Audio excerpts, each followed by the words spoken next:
The wax doll. Clara and Lucas were excited about moving into the old house Clara had inherited from her great-aunt. The house, located in a small town in the countryside, was large and full of history. Clara, a young plastic artist, saw the place as an inexhaustible source of inspiration. Lucas, her boyfriend, was more concerned with the necessary renovations, but he was also excited about this new phase in their lives. On the first day, they decided to explore the house. Clara was fascinated by the old furniture, the paintings on the walls, and the curious objects scattered around the rooms. In the attic, they found a collection of wax dolls, all meticulously dressed and arranged on shelves. One of them, in particular, caught Clara's attention. It was a wax doll with piercing blue eyes and a white lace dress. "This doll looks so real," Clara commented, carefully picking it up. Lucas shrugged, more interested in checking the attic structure.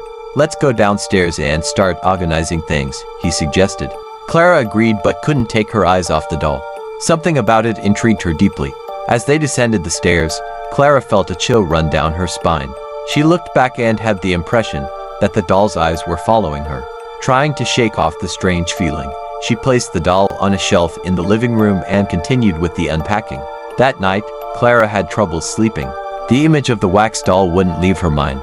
She tossed and turned in bed, trying to shake off the unsettling feeling that had accompanied her since she found the doll.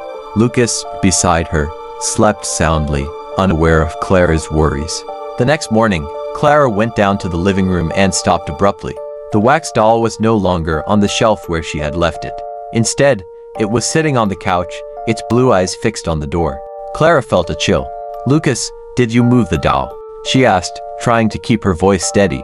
Lucas appeared in the kitchen doorway, looking confused. "No, I didn't touch it." "Why?" Clara hesitated but decided not to press the issue. Maybe she had moved the doll herself and forgotten. Trying to dismiss the feeling of discomfort, she put the doll back on the shelf and continued with her daily tasks. However, as the days passed, Clara began to notice more changes. The doll seemed to change position during the night, and Clara had the feeling that its eyes followed her around the house. She started having recurring nightmares in which the doll came to life and watched her while she slept. Lucas began to notice the change in Clara's behavior. "Are you okay?" he asked one night while they were having dinner. "You seem tired and worried." Clara tried to smile. "I'm fine, just a little stressed with the move. Nothing to worry about." But deep down, Clara knew something was wrong. The wax doll was not just an inanimate object. There was something sinister about it, something Clara couldn't explain. Clara's nights became increasingly disturbing. The nightmares about the wax doll coming to life were constant, and she woke up in a cold sweat, her heart racing. Lucas, worried, suggested she seek help, but Clara insisted she was fine. One night, as Clara tried to sleep, she heard whispers coming from the living room. She got up hesitantly and slowly walked to the bedroom door. The whispers grew louder as she approached the living room. When she reached the door, she stopped and held her breath. The whispers abruptly ceased. Clara turned on the living room light and saw the wax doll sitting on the couch, its eyes fixed on her. Fear gripped Clara, but she tried to convince herself she was imagining things. She picked up the doll and put it back on the shelf, trying to ignore the feeling of being watched. The next morning, Clara told Lucas about the whispers. "I know it sounds crazy, but I heard them clearly. It sounded like someone was talking in the living room." Lucas frowned. "Maybe it's just stress. Let's take some time to relax, get out of the house for a bit." Clara agreed, but deep down she knew something was wrong. The whispers, the nightmares, the wax doll. Everything seemed connected in a way she couldn't understand. That night, Clara decided to investigate further. She went back to the attic and started looking for any clues that might explain the doll's strange behavior. That's when she found an old diary, hidden in a dusty box. Clara carefully opened the diary, feeling the ancient dust spread through the air. The pages were yellowed with age, but the words were still legible. The diary belonged to her great-aunt, and the first entries were about everyday life in the house. However, as Clara read on, the entries became darker. Clara's great-aunt described the creation of a very special wax doll, made with human parts. The doll was created to house the spirit of a child who had died tragically. Clara felt a chill as she read about the macabre rituals performed to infuse the doll with the child's essence. "She is alive," her great-aunt wrote in one of the last entries. "The wax doll contains the soul of the poor child. She watches me, follows me. I don't know how much longer I can endure." Clara closed the diary, her heart pounding. Everything made sense now. The doll's movements, the whispers, the nightmares. The wax doll was possessed by the spirit of a child. Clara ran to tell Lucas what she had discovered. Lucas, the doll. It's possessed. My great-aunt wrote everything in the diary. We need to get rid of it. Lucas looked at Clara with concern but also a hint of skepticism. Are you sure?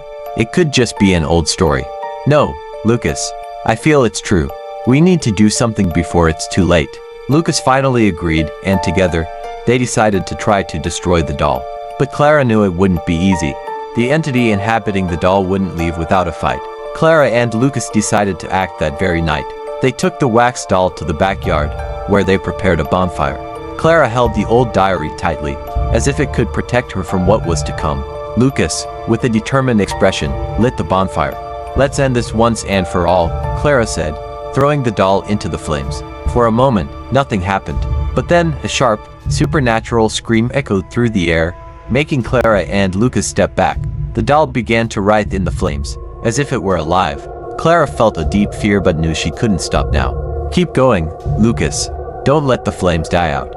Lucas fed the fire with more wood, and the flames grew, engulfing the doll. The scream continued, growing louder and more desperate.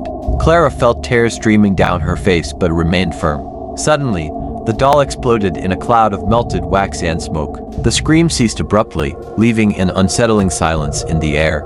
Clara and Lucas looked at each other, panting. Did we do it? Lucas asked, still holding the branch he had used to feed the fire. Clara nodded, but something inside her was still uneasy. I think so, but we need to be sure.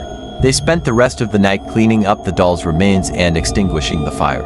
When they finally went back inside, they were exhausted but relieved. Clara felt that the weight she had been carrying had been partially lifted. However, as they prepared for bed, Clara heard a faint whisper coming from the attic. She froze, the fear returning with full force. Lucas, did you hear that? Lucas shook his head, confused. Hear what? Clara swallowed hard. I think it's not over yet. Clara and Lucas stayed up all night, alert to any sound or movement. The whisper Clara had heard seemed to have disappeared, but the feeling of unease remained. When the sun finally rose, they decided they needed to do something more to ensure the doll's spirit was truly free. Clara remembered a passage in the diary that mentioned a liberation ritual. She and Lucas returned to the attic to look for more information. Among the yellowed pages, they found detailed instructions for a ritual that promised to free souls trapped in objects. We need to do this, Clara said, determined. It's the only way to ensure the child's spirit is at peace. Lucas agreed, and together, they gathered the necessary items for the ritual: candles, salt, and an old amulet they found among Clara's great-aunt's belongings. They followed the diary's instructions meticulously, drawing a circle of salt on the floor and lighting the candles around it. Clara held the amulet and began to recite the ritual's words. The atmosphere in the room changed, becoming heavy and oppressive. The candles flickered, and Clara felt a presence around her. She continued to recite, her voice firm despite the fear. Suddenly, a cold breeze swept through the room, extinguishing the candles. Clara felt an invisible hand touch her shoulder, and for a moment, she saw the figure of a child beside her. The child smiled at her, a sad but grateful smile. Then, the figure disappeared, and the room returned to normal. Clara and Lucas looked at each other, feeling immediate relief. I think we did it, Lucas said, hugging Clara. Clara nodded, feeling a peace she hadn't felt in weeks. Yes, I think we finally freed the spirit. They spent the rest of the day cleaning the house and preparing to leave. Clara knew that, although the experience had been terrifying, she had done the right thing. Clara and Lucas left the old house the next day, taking only the essentials. They decided they needed some time away from that place to recover from what they had been through. They rented a small apartment in the neighboring town, where they hoped to find some peace. In the first few days, Clara felt relieved. The nightmares had ceased, and she was finally able to sleep through the night. Lucas also seemed more relaxed, and the two began to resume their normal routines. However, Clara couldn't completely forget the wax doll and the child's spirit. Sometimes, she found herself thinking about the story she had discovered and the frightening experiences she had lived through. Lucas noticed Clara's concern and tried to distract her with outings and activities, but the past still haunted her. One night, while Clara was alone at home, she heard a noise coming from the bedroom. Her heart raced, and she hesitated before going to check. When she entered the bedroom, she saw that one of the dresser drawers was open. Inside, there was a small fragment of wax that she didn't remember keeping. Clara picked up the fragment and felt a chill run down her spine. She knew she should get rid of it, but something stopped her. Instead, she put the fragment in a box and stored it at the back of the closet. When Lucas returned home, Clara didn't mention the incident. She didn't want to worry him more than he already was. However, the presence of the wax fragment continued to bother her, and she knew that the terror she had faced was not completely resolved. Days passed, and Clara tried to move on with her life. However, the feeling of unease never completely left her. She avoided thinking about the wax fragment stored at the back of the closet, but she knew it was there, a constant reminder of the terror she had faced. One night, while Clara was alone at home, she heard a faint sound coming from the closet. Her heart raced, and she hesitated before approaching. When she opened the closet door, she saw the box where she had stored the wax fragment. The box was slightly open, and the fragment was glowing faintly. Clara felt a chill run down her spine. She knew that the terror was not over. The spirit of the child was still present, and the wax fragment was a reminder that some things could never be completely destroyed. As she closed the closet door, Clara knew that she would have to find a way to finally put the spirit to rest. But for now, she would have to live with the knowledge that the terror was still lurking in the shadows, waiting for the right moment to return.